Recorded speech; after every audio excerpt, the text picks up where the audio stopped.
Radio Oeverberg bied aan ons stories elke Dinsdag en Donderdag om 1:15 tot 2:00, waar jou storie 'n stem kry. The Rocking Chair. Stories of Grandma, written by Cornelia and read by Tia Jacobs. Grandma would often recount the tale of the rocking chair that now resides in the Scorpion Room, where I can still envision Grandma seated, gently rocking back and forth.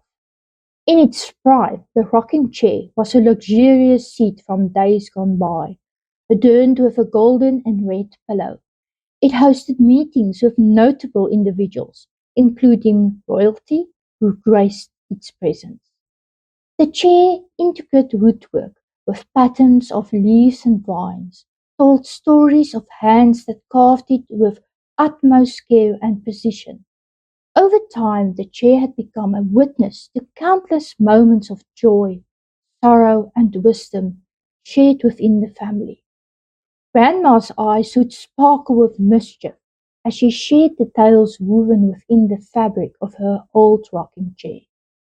This cherished heirloom, passed down from her mother-in-law, held memories of lulling my dad to sleep, only to have the creaky chair betray her efforts by waking him up each time she tried to tuck him in. After one too many interruptions, she threatened to turn the chair into firework if it doesn't cooperate. Lo and behold, the mischievous chair finally fell silent, allowing the baby and Grandma some peaceful rest. In a stroke of genius, she passed the rocking chair to her daughter-in-law to work its magic on the little ones, and the mischievous rocking chair was up to its old tricks again. But Auntie wasn't having any of it. No way was she going to be a baby rocker. Off went the chair to the farm, landing in the infamous Scorpion Room. Once a luxurious space, this room plunged into darkness when Auntie was stung by a scorpion. This uncommon event, set on a Free State farm, only the old rocking chair witnessed this extraordinary tale unfold. Thus it was christened, the Scorpion. Wat 'n vrou was sy nie, van Hannah du Preez. Haar intense pad met die Here word vasgevang in Dani Botha se lied wat sy gebid het in 'n baie moeilike fase van haar lewe. Honestly, Jesus, you can strip me to the core, so I can love you more and more, living a sacrificed life. En waarlik, dis hoe ons almal haar ervaar het. Nadat haar finansiële wêreld en huwelik 'n groot knou gekry het, moet sy in Abu Dhabi gaan werk om die pot aan die kook en die kinders aan die leer te hou. Met die intrapslag in 'n nuwe land is fase 3 borskartsinoom gediagnoseer, maar wonderbaarlik het die mees bekwame geneesheer oor haar pad gekom en is sy daardeur as kankeroorwinnaar. En na 13 jaar keer sy terug na Suid-Afrika, geskool in haar wandel met hom wat sy met haar hele hart vertrou, en beland van alle plekke op die kleine dorpie Riviersonne-End in die Oeverberg. Haar huis word die basis van die Ou Eisers Fellowship en 'n ware oase vir soveel van ons wat dors na die lewe. Sy is ons alles in een geestelike moeder. Lewensbegeleier om ons te begelei om te kan blom. Immergroen ouerskap lering gee sy om mammies te help om hulle kinders op te voed en te koester. Leierskapsontwikkeling op soveel terreine bied sy aan. Ook verhoudingsberader. Met 'n geweldige spasie van grasie vir elke sukkelende, soekende, moedelose stiel wat oor haar pad kom, tap sy in die wysheid van die wyse. Voor elke beradingssessie raak sy rustig, om te hoor wat sy nodig het om te weet, om die een met wie sy praat te kan opbou en bemoedig. Soveel sagtheid, soveel omgee, soveel van 'n tweede mylstapmens. En altyd, ek sal vir jou bid en jy weet, dit gebeur intens en hartstogtelik. En toe tref dit haar weer die groot K, hierdie keer 'n baie rare longkanker, synoviale sarkoom. Dit vul haar borskas, druk op als, gee intense pyn, slaan haar asem weg, tap haar kragte. Maar moedig gee sy oor, vertrou en weet, die Vader weet die beste. Ons sien hoe haar liggaam wegkwyn, maar haar gees al sterker word, en later weet ons dat haar tyd met ons kort raak. Ons weet sy het haar lewe vir ons almal uitgegiet, met alles wat God in haar belê het. Maar elke asemteug raak later in intense inspanning. Haar kinders en kleinkinders vul haar huis as ook haar liewe hondjies. En die laaste paar dae is hulle om haar. Haar laaste nag slaap haar dierbare sis met haar in haar dubbelbed. Sy hou haar styf vas. En sy vra vir haar sis, bid asseblief dat pappa my kom haal. En so word hierdie gebed in die vroeë oggendure beantwoord. En soos op haar begrafnis die woorde, Good and faithful servant, welcome home, die tema was, so weet ons. Die getroue en wonderlike diensmaagd het huis gekom en in die heerlikheid van haar Vader ingegaan. Wat 'n vrou was sy nie. Jou stories, ons stories. Hoor jou storie op die lig elke Dinsdag en Donderdag om 1:45 tot 2:00 net op Radio Oeverberg, want local is lekker.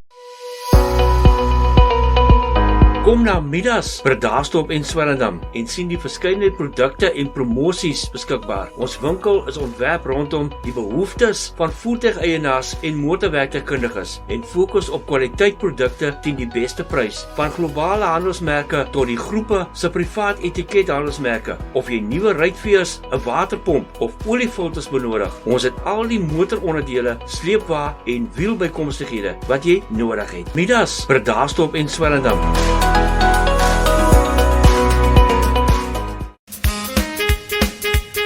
As jy deur die pragtige Elim toer, kom, ontspan en maak Rehoboth Selfsorg Gastehuis jou tuiste. Ons ontspanne atmosfeer sal jou sak pas. Skakel Elsie Tours and Accommodation by 082 8136 775 082 8136 775. Ons verwelkom jou met ope arms.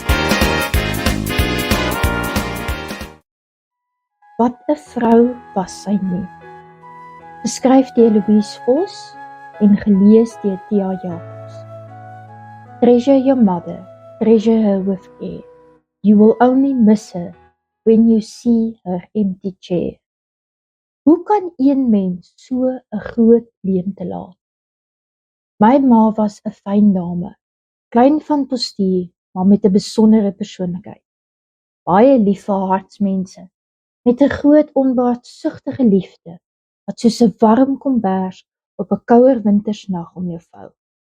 Sy was 'n spesiale voorbeeld van liefdevol, maar beslis in haar opvoeding met ons. Haar woord, wet.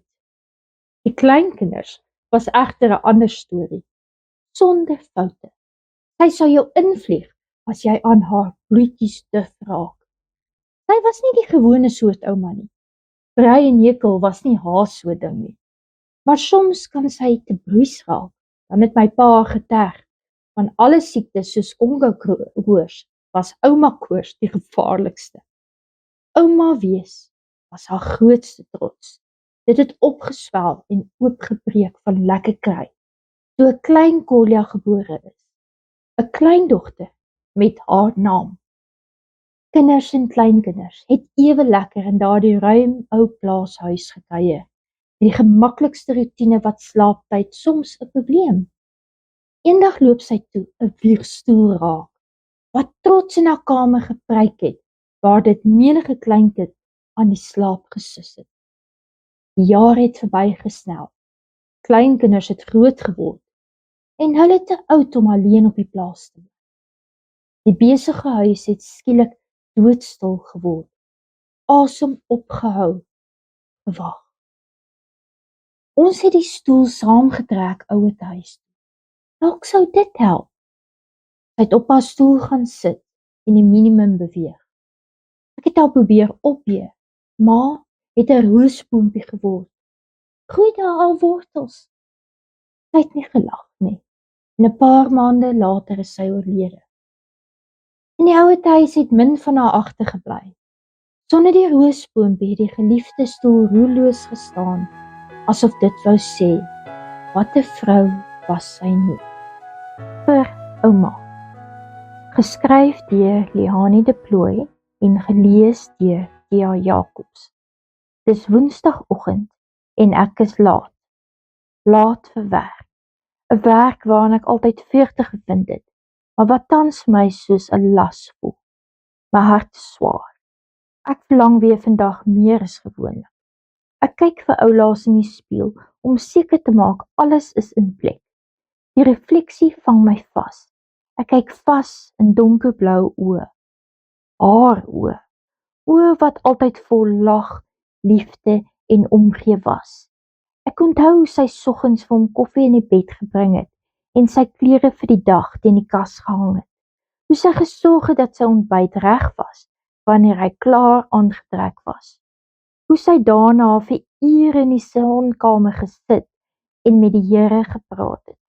Ek onthou hoe sy my van die Here vertel het en wat dit beteken om hom werklik lief te hê. Ek sien hoe sy swaar beskuit bak met haar arthritis hande, omdat sy weet ek daarvoor lief was. Ek onthou die duiweltjies in haar oë wanneer sy die kat se staart trek en dan sê, ag ja, ou wêreld, ag ja. Ek onthou hoe sy selfs vir die lelikste mense goud gekry het en hulle gehelp het om dit ook te sien. Hoe sy mense bedien het en hoe baie sy my aan Jesus laat dink het in daardie oomblikke. Ek vee die traan weg van my wang en besluit om vandag voluit te lewe, om mense liewer te hê as wat hulle verdien en die mooi in ander te soek en dit vir hulle te wys. Ek besluit om vandag beter te wees as wat ek voel, om te gee wat ek het en te help waar ek kan. Vir haar, vir ouma, want wat 'n vrou was sy nie.